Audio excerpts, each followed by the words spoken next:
Hi!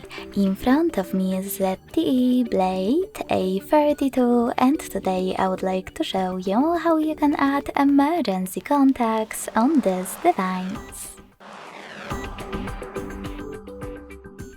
Begin by going into Devices Settings and scrolling all the way down to access About Phone section at the bottom. Now tap on Emergency Information and select Add Contact under Emergency Contacts. Finally, you can tap on the one that you wish to apply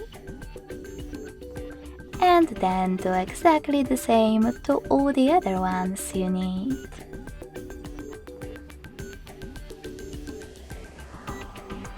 In order to remove a contact, click on this X next to the one that you wish to get rid of and confirm your choice in the pop-up. Thanks so much for watching. If you enjoyed this video, don't forget to leave a like, comment and subscribe.